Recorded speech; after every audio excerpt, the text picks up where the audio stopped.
Team 2, and we're from Google. My name is Paul. I'm Justin Davis. My name is Sun. My name is Vivian. I'm Amy. And we're getting back on track for educational program for low-income students.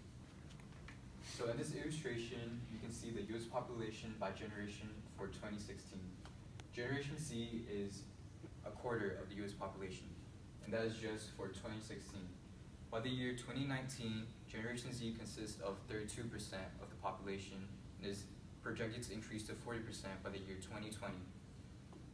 As time goes on and the older generation leaves the workforce, it is up to the younger generation to carry the workload and help shape the future of this world. It is imperative that we provide the necessary skills and knowledge to younger generations from adolescent to adulthood so that we can create a potential world where instead of poverty, it's productivity.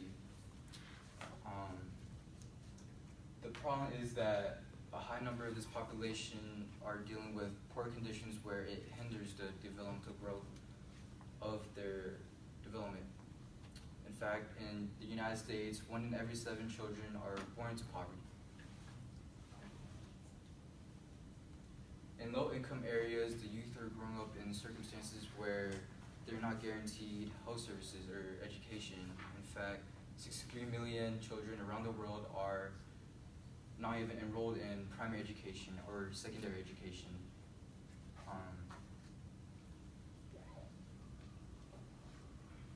Devoting resources to these children are paramount, and I believe that every country should be involved in this matter.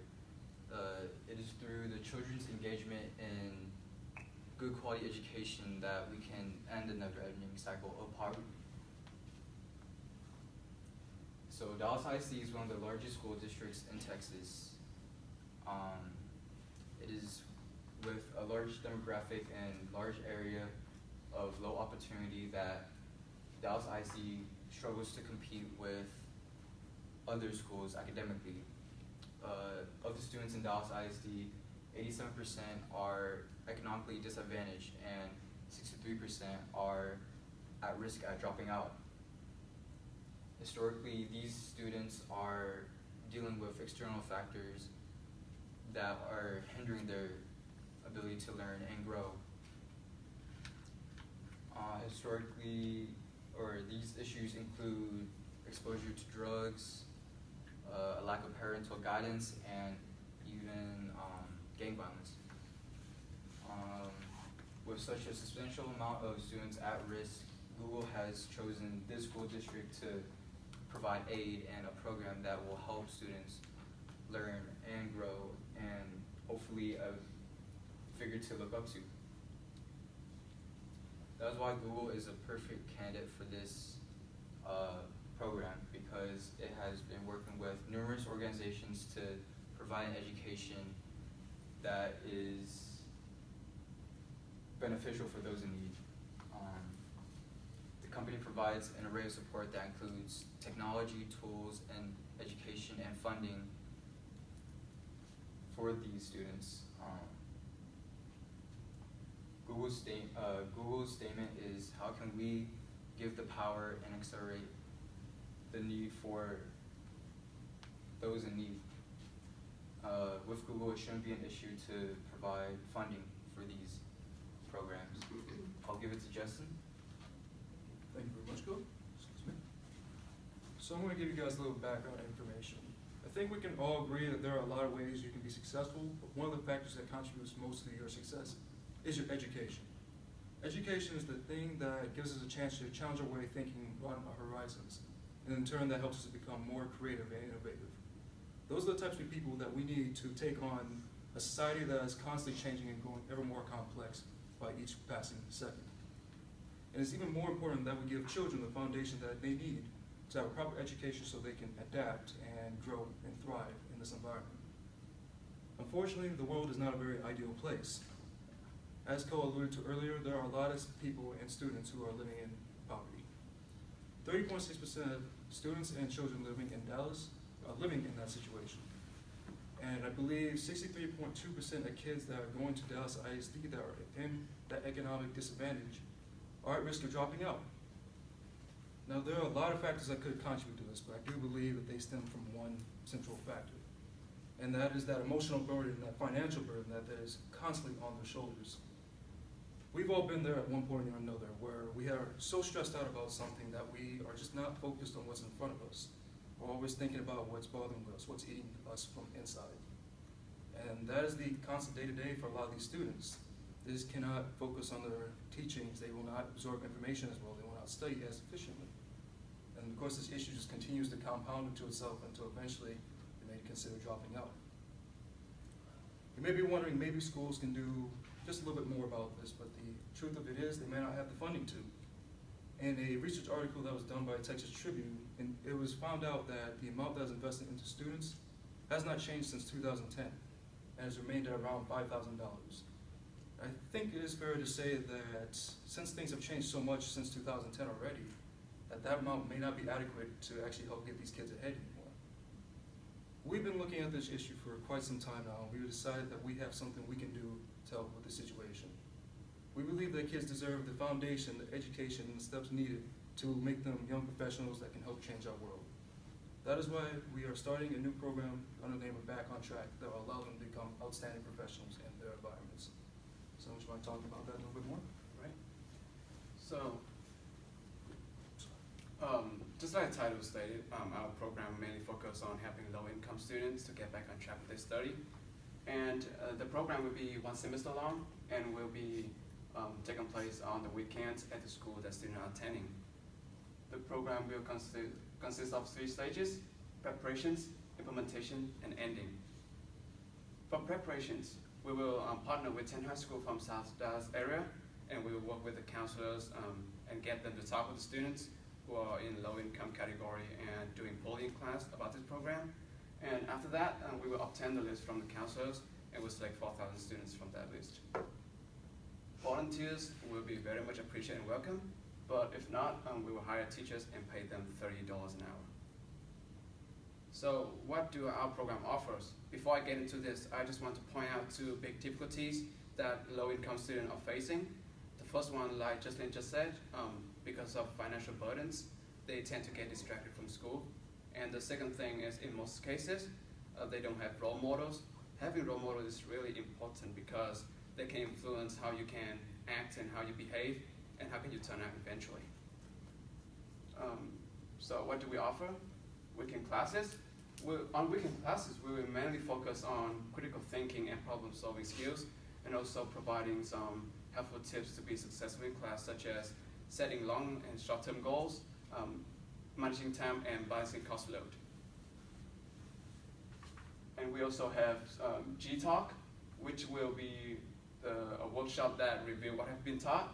And in that workshop, Google specialists from each department, like IT department, marketing, finance, etc., will come and talk with students and share their first-hand information and real-life experience. And they can be a role model for students because by engaging and asking student questions and by sharing the experience, students can learn from them. So after the program, we will continue to keep track of student GPA, and of course with their consent and family consent, because we don't want to get in trouble with Facebook. But we will hand out proper incentives based on the performance, internship and scholarship opportunities. But like every other sponsors, we do have some conditions. For internship, we will take top 50 out of 4,000 because the reason why is each year we only hire 1,500 interns to work for us. And to be fair and square with all the applicants, we only take 50 out of 4,000. And scholarships.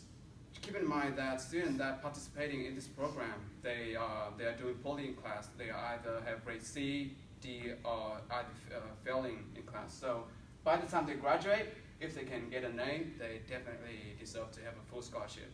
But if not, if they can only increase their grade by 1 letter grade from C to B or D to C, they will receive partial scholarship, 50% for students who get their grade from C to B, and D to C, they will have 25%.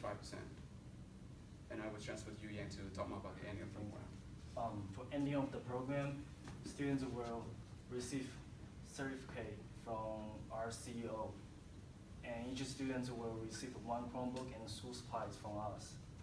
And additionally, if the students get into the top 10% in this program will receive an offer to visit Google headquarters in California. So all the fees will covered by us, and some budget. So I'll pass to Amy.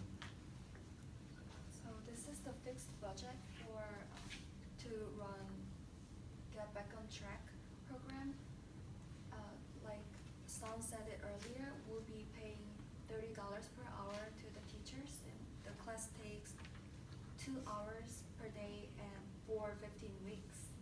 The students will need Chromebooks. We estimated those to be 200 per student, and we'll also provide school supplies like notebook, pens, and other stuff, and that came out to be $50 each student. And we'll also provide snacks for those 4 workshops.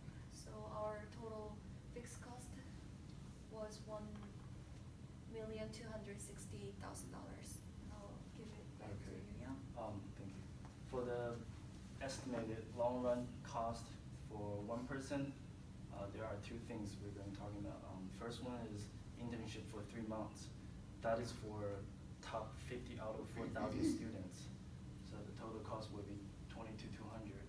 The full scholarship, that is for the students who meet the requirement. Total will be $10,000. And for the top 10% of the students in our program, we estimated extra cost for one person.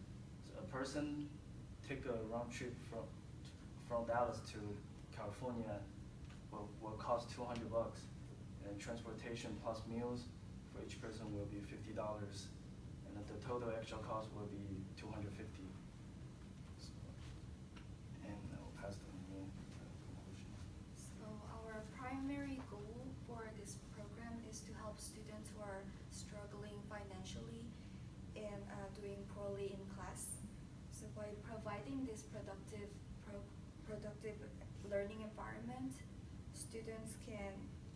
Google can encourage students to get back track with studying, and Google wants to lessen financial burden and to motivate students that are to overcome difficult circumstances to achieve academically.